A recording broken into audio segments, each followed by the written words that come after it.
দেখুন আমি লাউ দিয়ে ঝোল করব, তাই বড়িগুলো এক এক করে ভেজে নিচ্ছি। নিরামিষ ঝোল এই সময় খেতে ভালো লাগে।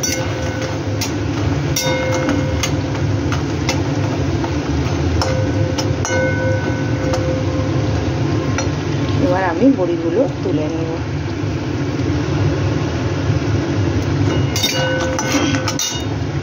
আজ বাড়ি বড়িগুলো লাল লাল করে ভাজা হয়ে গেল। এবার আমি বড়িগুলো তুলে নেব। দেখুন বড়ি ভেজে তুলে ফেললাম। এবার আমি তেজপাতা আর জিরে কড়াইতে দেব। তেজপাতা দিলাম, এবার জিরে দেব। এই দেখুন মাপ মতন একটু জিরে দেব।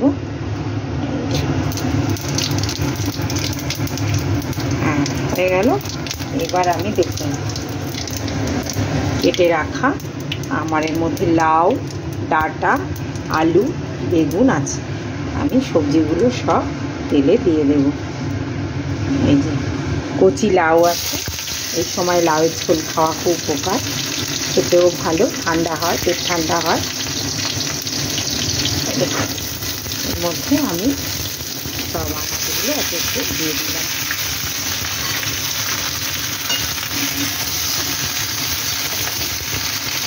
দিয়ে আমি একটু নুন দিয়ে দেবো, দিয়ে ঢাকা দিয়ে এটা ভাজবো।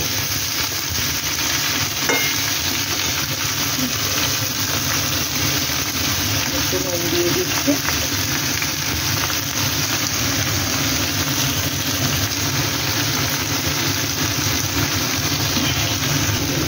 দেখুন এবার মাপ মতো নুন দিয়ে দিলাম।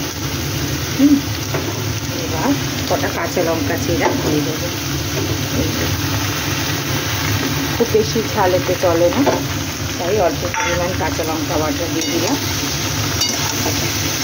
এবার এই সবজিটা আমি ঢাকা দিয়ে দেবো।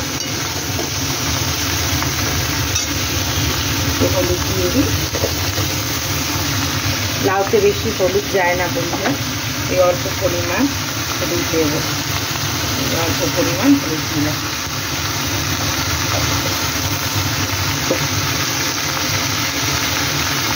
তখন রোদ আসবে।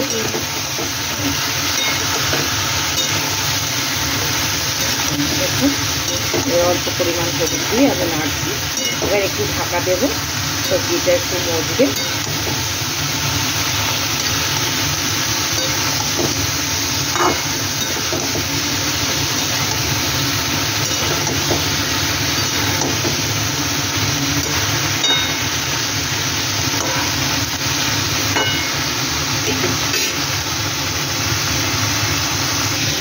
দেখুন আমার ভাজা ভাজা হয়েছে আমার সবজিটা।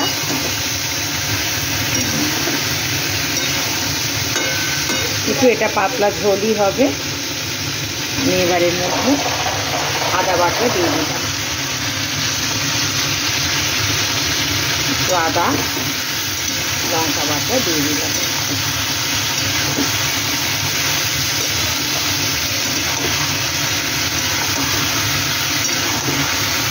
এবার আমি ধনে জিরে এই যে কেটে রেখেছি ধনে জিরে, এটা আমি দিয়ে দিলাম।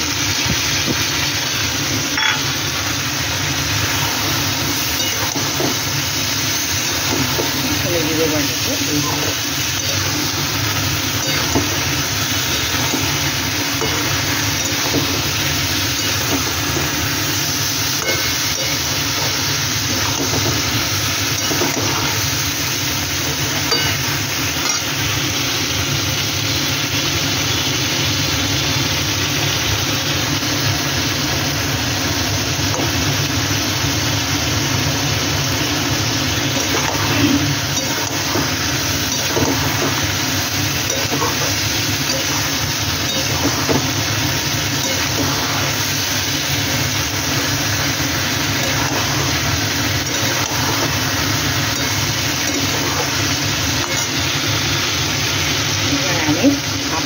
জল দিয়ে দেবো।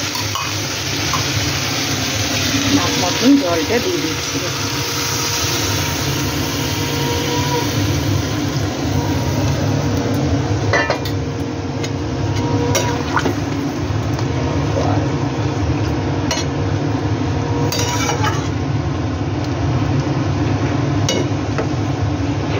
এবার বড়িগুলো আমি দিয়ে দেবো, ভেজে রাখা বড়িগুলো দিয়ে দিলাম।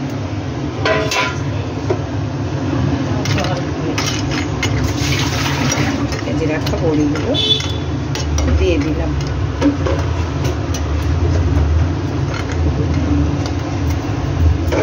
এবার আমি ঢাকা দিয়ে দেবো।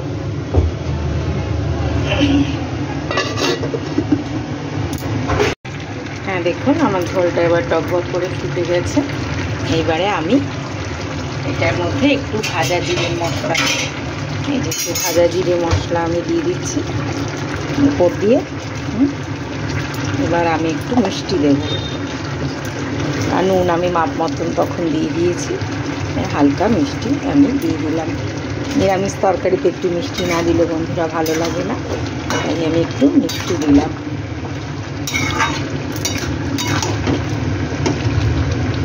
এই সময় খাওয়া খুব উপকার, খেয়ে দেখবেন এবং পেট ঠান্ডা হয় এবং খেতেও ভালো হয়, অল্প তেলে রান্না করা যায়।